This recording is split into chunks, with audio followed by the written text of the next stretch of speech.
Y'all, so I have not posted in a while, but I've known I wanted to make this video ever since I posted part 1 and part 2. I just didn't know when I would be able to. I didn't know when I would be mentally ready to, and I wasn't going to put a rush on it. I was literally just going to wait until I was ready to do it. And this past week or so, I sat down and I was like, I feel like I'm able to now. I feel like I can do this now. Loud ass helicopter. But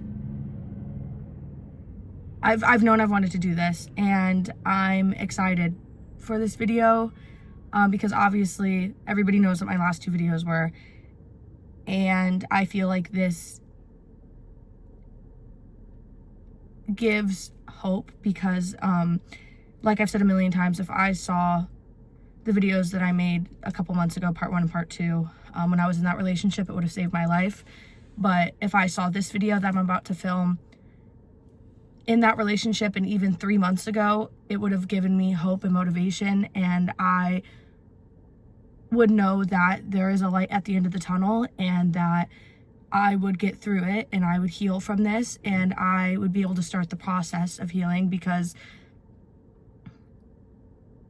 it's such a caving feeling. So yeah, but I know some of you guys probably haven't seen me since my videos, and so I do just want to get like a quick update on everything that happened court-wise and after that. So after I posted part 1 and part 2, I was reached out by the Sumner County District Attorney, and they told me that my video had been sent to them like a bunch of times, and they told me that I would be able to press charges and file a case. And I already was planning on pressing charges and filing a case. I just didn't know how, because like I live in California, all of that, or half of it, happened in Tennessee.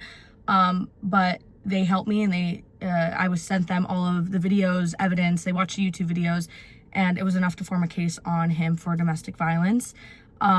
It was a 2-month process. I'm pretty sure maybe only a month of talking to lawyers and district attorneys and figuring out court dates and talking to police officers, and then talking to police officers in California, because some of the shit happened in California, and what happened in California are 2 felony fucking charges. It was a whole month of this, and we ended up getting our court date. It was on May 9th. And so I flew down to Nashville, and I woke up at 7 a.m. I went to the Sumner County courthouse with my family, and I watched him plead guilty to domestic violence, and I was the last face he saw as he was getting handcuffed and brought to the back where they transport you to jail. And I gave him the biggest fucking smile of my life. But he pled guilty. He's currently serving a 1.5 years in jail with 2 other counts with that. And I'm pretty sure he gets out sometime in November next year, but he is in there for a 1.5 years, and I won my case. I won the case, and he pled guilty, and that was probably one of the most validating days of my life, to hear the words come out of his mouth that he had been denying for months and months and months and months, that he didn't do shit, denying to his friends, denying to his family, denying to everybody, including me, the person who literally had bruises, that this never happened. And to sit there in that courtroom and hear him say that he was guilty, and that was just a really, really, really, really, really good day. So really hard, but it was very validating, and it felt like a win. And it was a win for not just me, but everybody who has gone through domestic violence. So that's how that all ended, if you guys just haven't heard anything about it. But yeah, I did go to court, I did win, and I was the last face he saw, and I gave him the biggest fucking smile. I remember walking out of that courtroom literally just fucking sobbing happy tears. It was a really good fucking day. Hard, but good. So that's how that ended. But after court, after court is when I really had to start dealing with what actually happened. And not to say that like I wasn't already dealing with it, but it was like when I uploaded those videos, I had just started getting the ball rolling on my healing. Like my journey had just started on starting to accept and acknowledge and what's the word, like, just come to terms with what had happened to me and realize that, hey, that is, like, that happened. Like, it wasn't a dream. It's not something that you could just dissociate away and, like, it'll go away. Like, it's not something you just push back. Like, this fucking happened and you're damaged from it. But that ball started rolling the second I filmed those videos, and I was reliving things I haven't relived since they happened. And it was my first time speaking out loud ever what had happened. It was my first time literally reliving those events. And after those videos, immediately it was dealing with court, like I said, and trying to prosecute him. And not to say that court was a distraction, but it was the pinpoint of where I was at. It was like lawyers, court, talking to district attorneys. It was just like a fuck ton of that. And so once all of that was gone and I had won, all that I was left with was what was left of me and what was left of me after the situation. And it was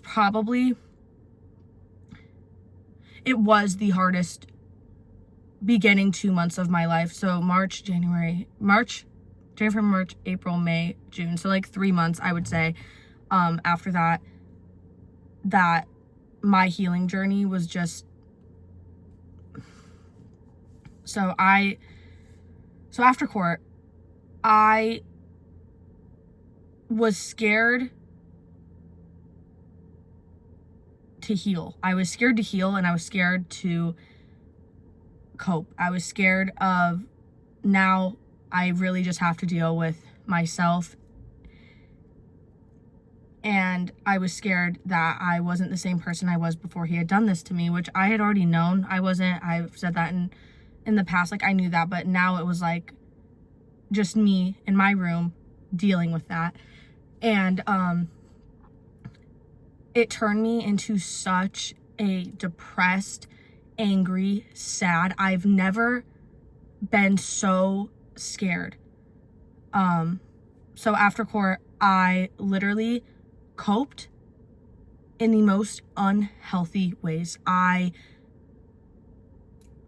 literally coped with drinking and partying. And in LA, that's fucking easy to do. On a Tuesday, bitches are getting blacked out drunk at Barney's, and I'm like, hell yeah, like, let's fucking go. So I coped a lot with like partying and drinking because I was scared to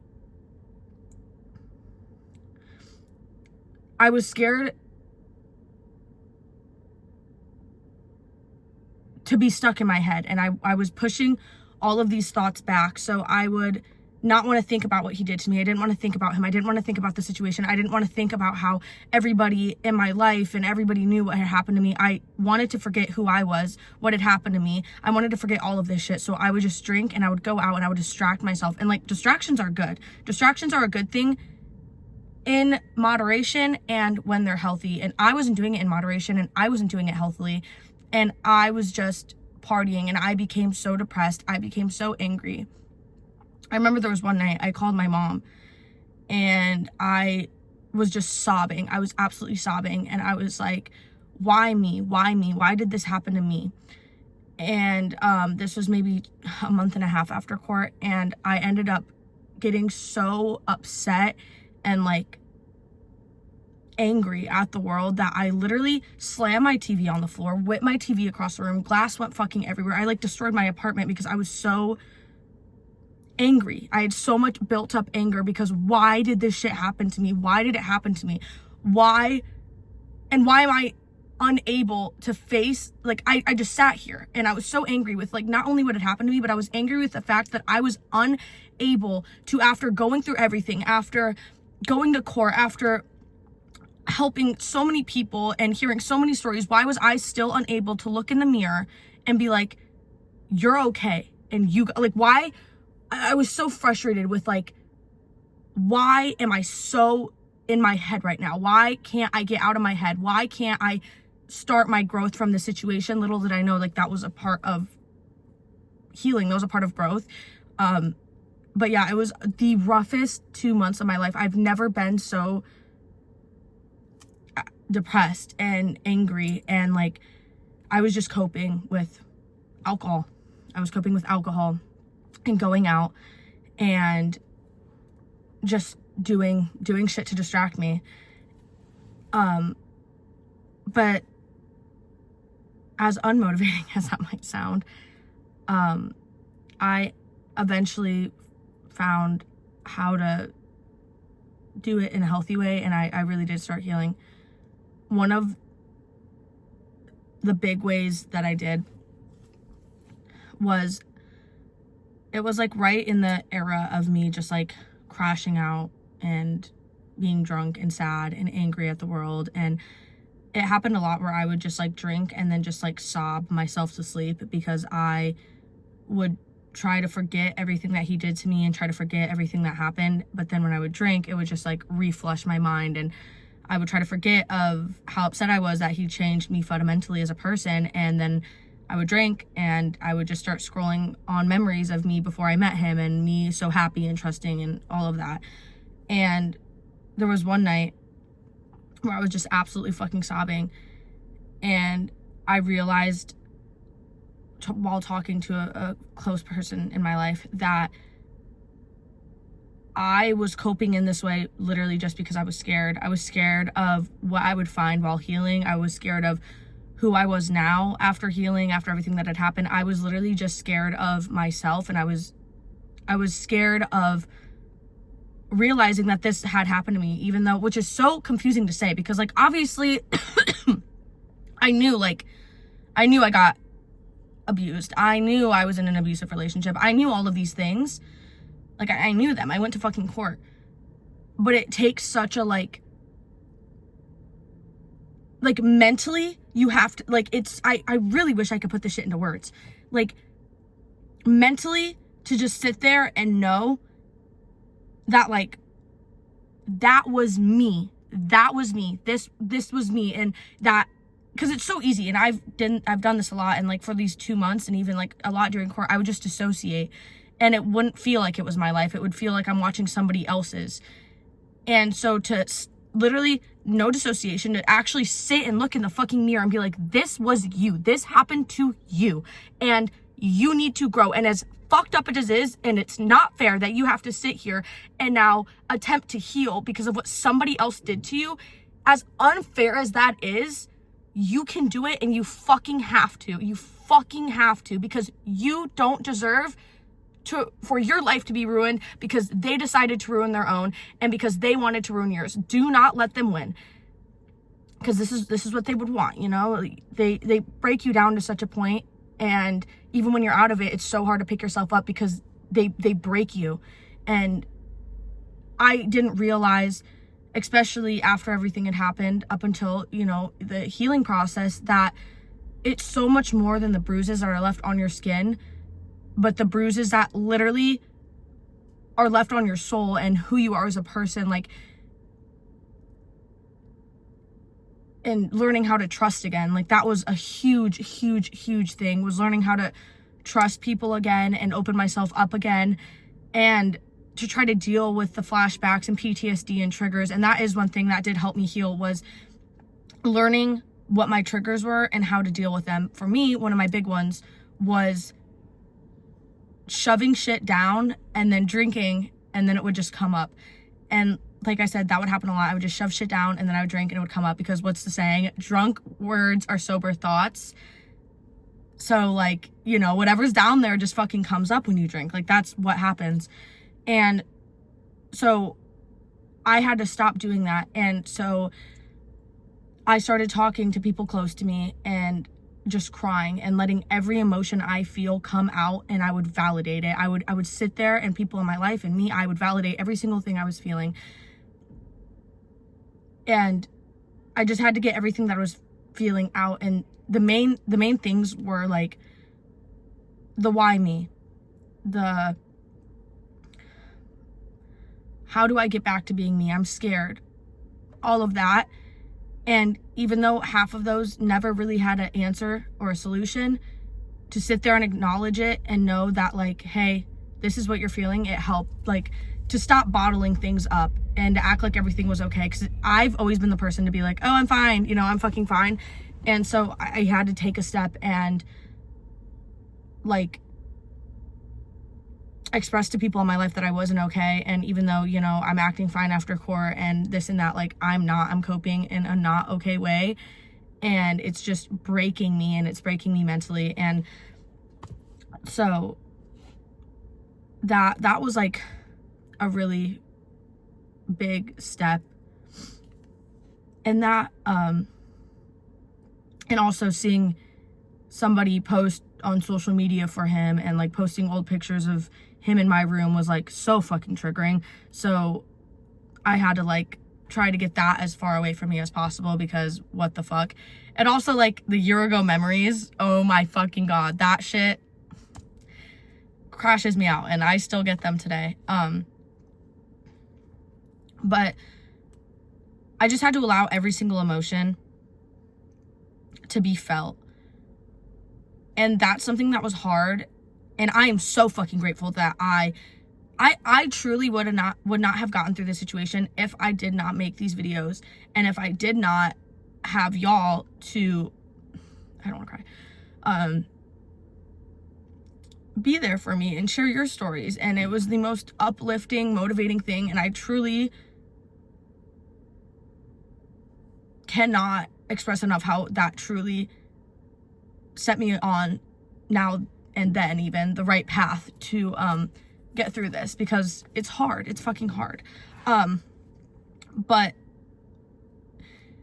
it was hard to validate myself and how I was feeling after, because of those certain people online who try to put a timeline on your healing and try to tell you what emotions to feel. And I, you know, they'd be like, well, that was 2 months ago. Why are you still sad?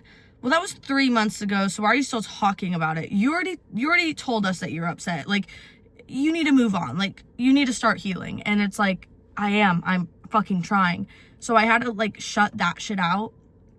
And even people in my life were telling me that was a while ago. You know, it was just like, it was a lot of people trying to put a timeline on my healing.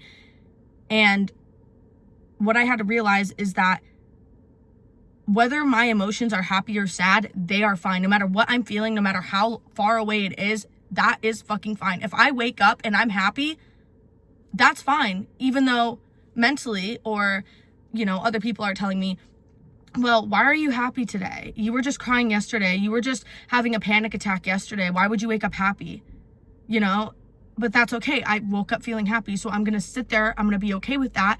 And I'm going to validate myself for waking up happy. Or if I wake up fucking mentally deranged, depressed, fucking manic as fuck, and just really fucking anxious, but subconsciously I'm like, why are you waking? Like, yesterday you were feeling fine. You felt fine this whole week. This was 4 months ago. You haven't really been like thinking about it that much.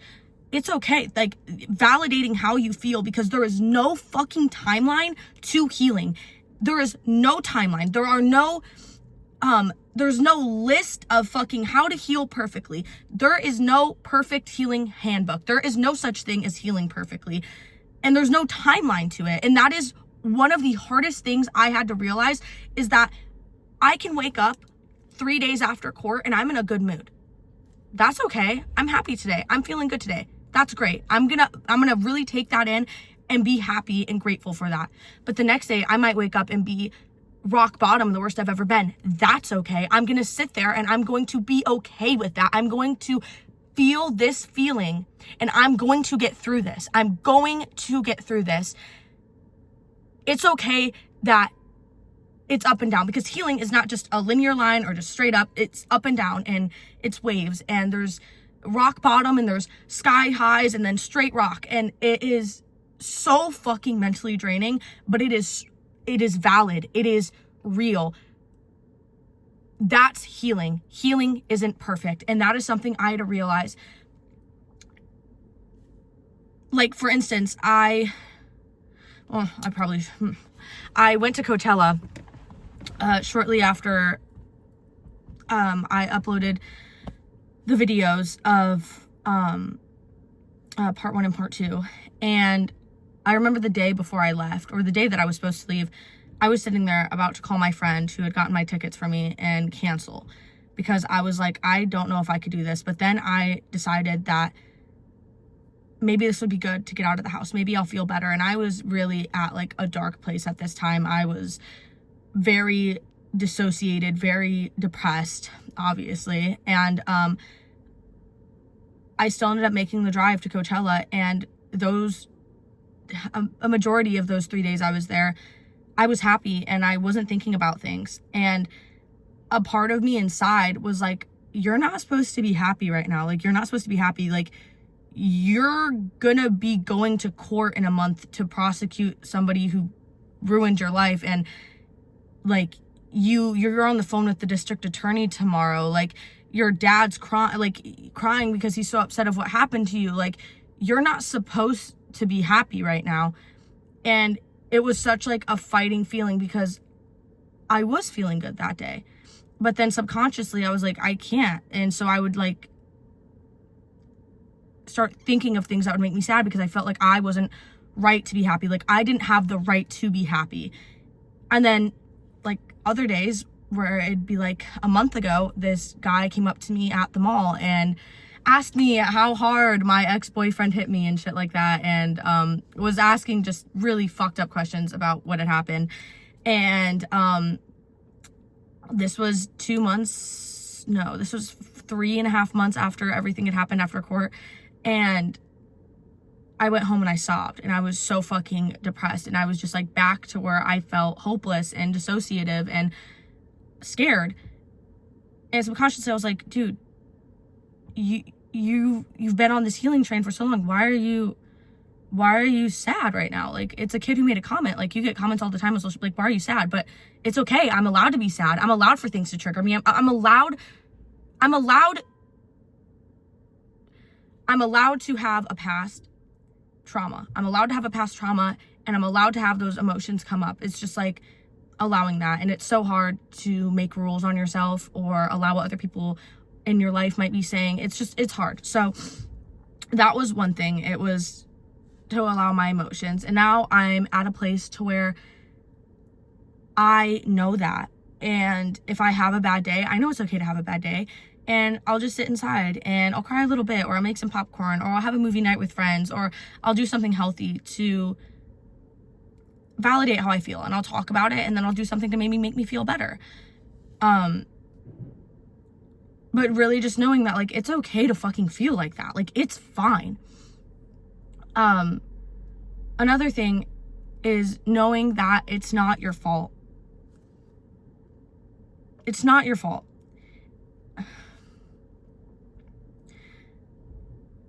It is never your fault for somebody to do those things to you. It's not your fault that somebody is so morally fucked that they want to destroy you. It's not your fucking fault. It's not your fault that you wanted to wear that dress. It's not your fault that you were upset about something they did. It's not your fault that you liked your hair. It's not your fault that you wanted to wear your makeup that day. It's not your fault your fucking phone died for a couple hours. It's not your fault. It's not your fault. Who's at fault is the reaction that hurt you. The reaction that hurts and destroys you is at fault, not you. You are okay, and it is not your fault. And that is such a hard mindset to get over, because I feel like as humans, and especially a lot of the times women, it's almost like programmed in our brains that, like, well, this happened to me for a reason, so I must have done something, you know? I must have done something for this to happen. And especially in abusive relationships, that's literally wired up there to think like, oh, well, I told him I wanted to wear this dress, and so he got upset and did X, Y, and Z, so I caused it because I wanted to wear this dress. No. Your acute disagreements, your acute things that you want to do not give anybody justice to react in a way such as that. It is You are not at fault for somebody's moral compass being so beyond fucked to where they think it's okay to react to a disagreement, to a different opinion in violence, in abuse, in fucking horrible things. That is not your fault. And it isn't. And I had to realize, because it's hard. A lot of abusers, you know, say the saying, well, if I was so bad, why'd you stay for so long? If I was so bad, why'd you stay? If you were so fucking good, why did I leave? If they were so good, why did I leave? If you were so good, why the fuck did I leave then? And when people ask, oh, well, why did they stay? It's so like, it makes you almost blame yourself. Well, why did I stay? And that's like literally not fucking true. It doesn't matter that you were too, like, well, why did you stay? That is so fucking insane to me. Why did you stay? Until you are in a situation where you are scared of the person you sleep next to, you are scared of any altercation or argument, you are scared of them getting behind the fucking wheel with you in the passenger seat. Until you are in that situation, you don't understand how hard and scary it is to leave and how mentally manipulated you are. And there are some people out there who maybe after the first time there's violence, they are able to leave, and fuck, that is amazing. That is so amazing. But there are also some people out there who stay for months, years, because they can't get out. They're scared to get out. There's financial reasons. There's manipulation. There's threats. It's fucking terrifying. Oh my God, this truck is gonna hit me. Okay, they didn't. Sorry. But there's threats. It is so. Sorry, my car's turning off right now. What the fuck? Okay, sorry. But there's reasons that are so deep on why it is so fucking hard to leave, even when you know you should. And I remember that would send me into a spiral a lot when people would be like, well, why didn't you just leave? You know, after the first time, why didn't you just leave? Why would you, like, and it sucks because a lot of the times you don't really have the answer. Well, I don't know. Like, I don't know. But I just couldn't. I knew I had to leave. I knew I wanted to leave, but I was scared. And I feel like a lot of the times the reason you stay is because you're fucking scared. You're fucking terrified. You're literally so terrified. And when it comes to an abusive relationship, the ups... Sorry, my car. I just had to turn it back on. When it comes to an abusive relationship, the ups and the downs are literally like a drug. Like, it's a drug. Like, you get a max amount of dopamine and then it's crush, and a max amount of dopamine, it's love bombing. It's a fucking drug. And then when abuse comes in, there's fear, and it is a fucking horrible concoction of bullshit. And it's not fair to blame somebody for being in a relationship like that, and it's not fair to blame somebody on why they didn't leave sooner. And if that has ever happened to you, I want you to know that, like, I get you and I fucking love you, and you are so fucking strong, and we are so sorry. My phone overheated, and now I'm in a parking garage, so the lighting is a little whack, but I don't want the video to stop recording because my phone overheats again.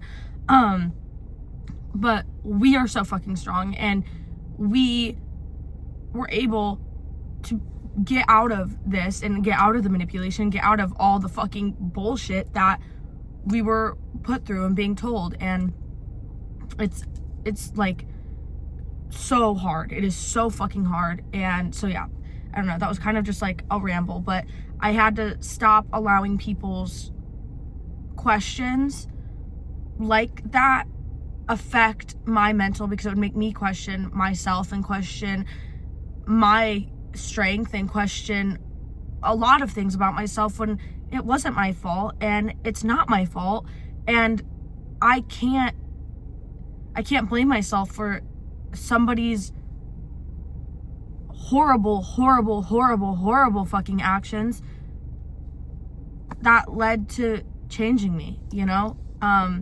That's not my fault. That's not my fault. And now, as much as, you know, and this was like probably one of the hardest things I had to deal with, was looking back at old videos of myself and realizing that I will never be the same girl. I will never be as trusting, and I will never not have PTSD, and I will never be the person I was before this happened to me because I didn't have this trauma. And I had realized that, and that was the hardest thing, because watching old videos, it would just fucking spiral me. But I had to get to a point where I'm excited to see how amazing this new chapter is and how strong I can be, and to see old parts of myself coming back and becoming who I was again, but stronger and better, and, you know, more wary, maybe a little less trusting, which probably for the best. But taking these negatives and looking at them in a positive light is what I had to do, because it was spiraling me to such a point, because it was just stuck in my head and I was so upset. And then that would be like, why me? Why? It would just spiral from one thing into another, and it would just like literally being like a bowl of yarn, just like going down. And that was my brain.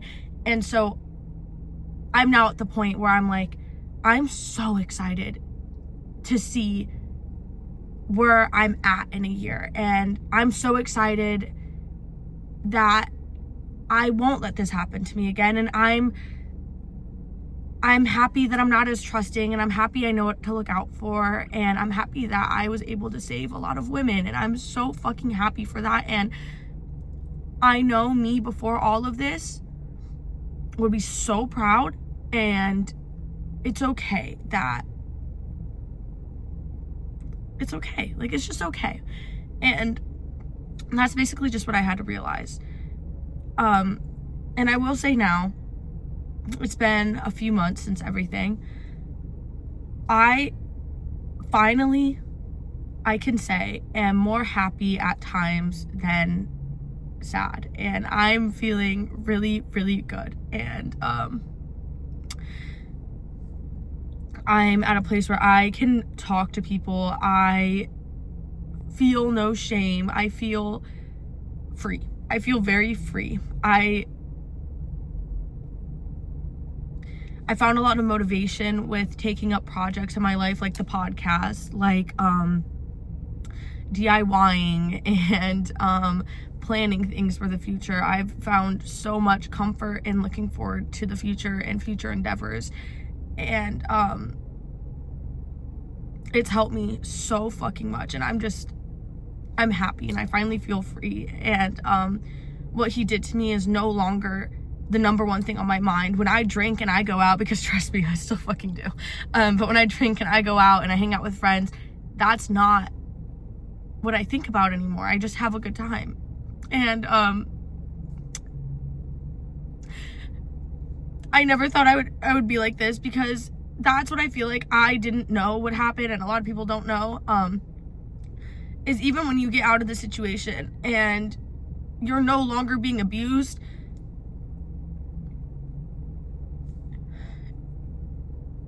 it still affects you every fucking day. And I didn't know that, and I didn't expect that. I didn't expect for me to still be dealing with it, and it still be such a heavy weight, because I was like, oh, I'm fucking out of it, you know, like, yay. I didn't realize that there would be so much mental damage and reparation that I would have to do, and coming to terms with, and all of that I would have to do. But I did it, and I'm really proud of myself for doing it. And now I'm at a place where I literally can say I feel free, I feel happy, and I'm so fucking grateful for all of you guys, because you guys are the reason I got through this, and you're the reason that I'm truly still here. I literally, oh my God, I'm crying. I just cannot thank you guys enough for being there with me for my journey, and every single one of you made me realize all of these things that I talked about that helped me through the healing journey. You guys helped me realize it's not my fault. You guys helped me realize there's no timeline to healing. You guys helped me realize my emotions are valid. You guys literally saved my life from ending when he decided it would end. And I just can't thank you guys enough for that. And now I'm truly at a place where I feel so much fucking better. And trust me, I still talk about the shit that happened, and I still will, because it is such a part of my life that changed me forever. It was still only like 6 months ago. And it changed my fucking life. And I will never shut up about it. I will continue to fucking talk about it. And helping other women out there and other people out there. Like, it's just, I'm never gonna shut up about it. But I am so happy to say that I am healing, and I am not 100% of the way, but I am at a place where I'm happy and I feel free and I can go out and have a good time and not think about it. And I am excited for my future, and I'm excited for life, and I'm excited to see who I am after all of this. So yeah, I wanted to make this video because getting out of it is one thing, healing from it is another, and I want this video to show you that you can't get out of it, and once you do, you can heal. And it might be hard, it might be easy, it most likely will be pretty difficult with the healing process, and that's not to discourage you. It is a hard process, but a beautiful one. It's like shedding the skin that they put you in. It's like literally becoming such a beautiful, strong version of yourself. And you don't deserve what happened to you. You fucking don't. And it's not your fault. You cannot blame yourself. But unfortunately, you can't change it either. And that's, you know, a thing that fucking sucks. You can't change it either. So the one thing that at least I do is to try to make as many positives with the healing process as possible, because you fucking did it. You got out, and now you're in the process of healing. How fucking amazing, how fucking beautiful. You fucking did that. You did that. You are so fucking strong. And even if you're still in a relationship right now, the fact that you're watching this video, the fact that you're even recognizing that it's wrong is so amazing. It's such a good first step. But yeah, I wanted to make this video to show that there is light at the end of the tunnel. The grass is greener. You can do this. And you know, my beginning of my healing process was so hard and so dark and so depressing. I was coping with alcohol and going out to parties, and then just going back to my apartment and destroying it because I was so fucking angry at the world. And now I am happy.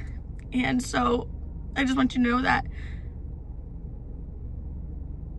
you can do this, and there is light. And I hope this video is a motivating one. But I love you guys so much, and I just wanted to make this video to I'm just really excited for this video to go up and look at my account and see part 1 and part 2 and then this one, because I don't think she ever thought I would get to this point. And I think she wanted to just spiral and go into a dark place and just stay there and crawl up in a hole. And now here we are. So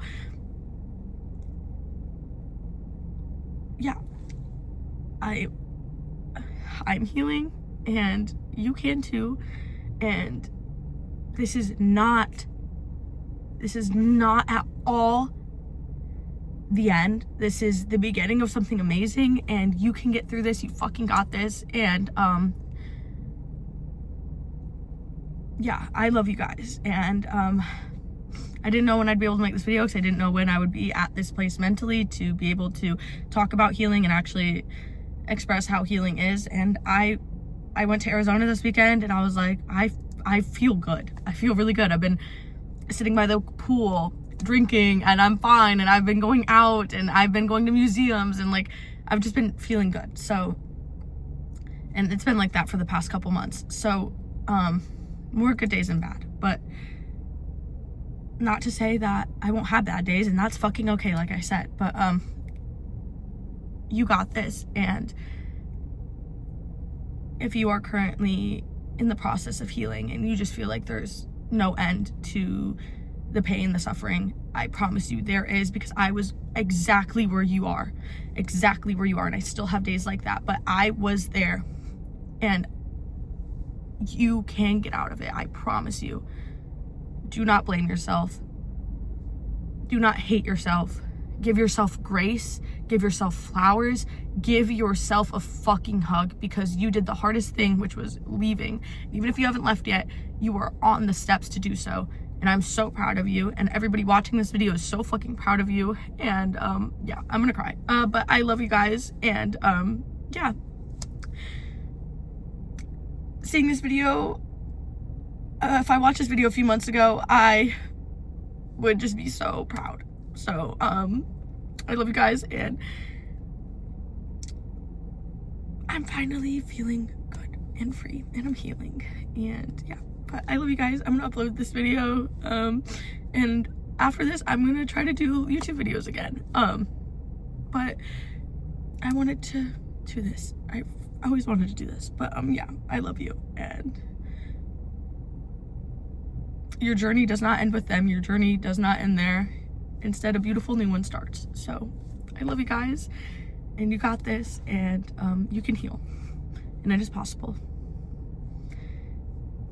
And Lord, 3 months ago, 4 or 5 months ago, me with the fireball did not think so, but it's possible. But I love you guys, and thank you for being my lifeline in this entire thing. I love you, and I promise I'm here for you, and so is everybody else who's watching this video.